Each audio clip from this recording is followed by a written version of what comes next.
පොතත් ඔබතුමා අද මගේ පුතාට පණිවිඩයක් කියලා දෙනවා CID එකෙන්. ඔබතුමාට බාර වෙන්න. අද 9ට එන්න කියලා. බාර වෙන්න නෙමෙයි. 9ට එන්න කියලා කටුත්තරයක් ගන්න දෙනවා. ඔබතුමා හැංගිලා හිටියද? හැංගෙන්න අවශ්‍ය නැහැ. දැන් බාර වෙන්න කියලා ඉතින්. කොහොමද දැන් ඉවලදී? ඊයේ වෙලා තියෙනවා මේක ගෙදරට. ඒක ලැබිලා තියෙනවා. ඒ ලැබිච්ච මම ඇවිල්ලා තියෙනවා. ඒ කියන්නේ මේට ඉස්සෙල්ලා ඔබතුමාට එහෙම එන්න නෑ කියනවා. මට දැනුම් දීලා නැහැ. කිසිම දැනුම් දීමක්. මොකක්ද හේතුව කියලා දැනුම් දීලා තියෙනවද? හේතුව දැනුම් දීලා දන්නවා නැහැ. කටුත්තරයක් ගන්න කියලා නම්බරයක් දාලා තියෙනවා. ඒ සඳහා තමයි ආවේ. ඔබතුමාට එන්න පුළුවන් වෙයි. මට මේක පුරුදු දැනක්. මේක අලුත් දැනක් නෙමෙයි මේ සම්පූර්ණ දේශපාලන පරිගැනීමක්. මේ මුළු පවුලක්ම හිර කරන්න හදන්නේ. හරි? මේ කිසිම සාක්කියක් නැතුව අවුරුදු 10ක විතර පැරණි මේ නඩුවකට මගේ දරුවෝ දෙන්නම අරගෙන යනවා මාව අරගෙන එක දවසේ අලුත් අවුරුදු ලබනකොට එක දවසේ මේ කරපු සැලසුමක් වෙන දෙයක් නෙමෙයි. මේවට ලක්ෂ ගණන් වියදම් කරන ආණ්ඩුව.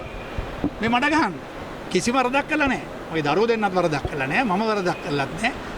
ඒ නිසා අපි මේකට මුණ දෙනවා. මේකට අපි බය වෙන්නේ නැහැ. අපි බය කරන්න හම්බෙන්නේ නැහැ. හේතුව මොකක්ද කියලාද ඔබ හිතන්නේ? මගේ දරුවා ගිහිල්ලා ඉවරලා උදව් කෙරුවා ගල්ගමුවේ ගිහිල්ලා ගම්මතුර උපදොරට එහින දරුවන්ට එහින දෙමව්පියන්ට ආණ්ඩුවෙන් අඩුම ගානේ මේ කිසිම දෙයක් එවන්නේ නැති වෙලාවක ගිහිල්ලා බැහැලා උදව් කෙරුවා.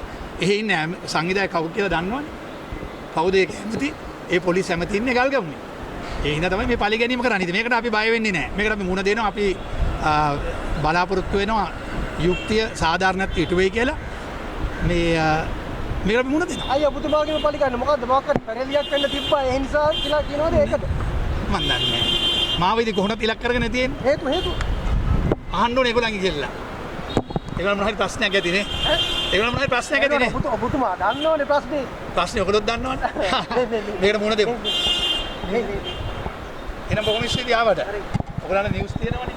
මේවට අපි බය කරන්න හම්බෙන්නේ නැහැ. අපේ මේ රටේ ජනතාවගේ පොදු ජනතාවගේ මේවා වෙන අපි පිළි හිටිනවා. අපි දේශපාලනය කරන්නේ. අපි මේවට යටත් කරන්න හම්බෙන්නේ නැහැ. අපි බය වෙන්නෙත් නැහැ. අපික පැහැදිලිව කියනවා අපි සාධාරණත්වයේ බලාපොරොත්තු වෙනවා උසාවියෙන්. දරුවෝ දෙන්නට කිසිම සාක්කියක් නැහැ. මේ සම්පූර්ණ මේ බොරුවක් කරන්නේ.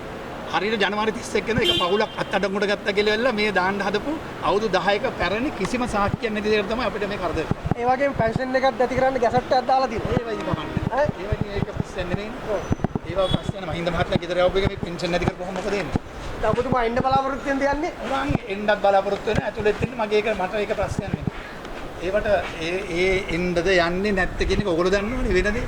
මේ රටේ වෙන දේවල් මොනවද කියලා හොඳට දන්න. ඔබතුමා කියන්නේ ජනතාවට කියන බය නැතුව ඉන්න අපි ජනතාව වෙනුවෙන් පෙළි අපි බය කරන්න හම්බෙන්නේ මේ ප්‍රශ්න කරලා. ඔබතුමාගෙන් පරිගන්නේ විශේෂ දේ මොකද්ද අපි හැමදාම හැම අවුරුදු සැරේ මගෙන් පරිගන්නවා. ඒක ඒකෝනේ තමයි දැනගන්න ඕනේ. මොකක් හරි විශේෂත්වයක් ඇති.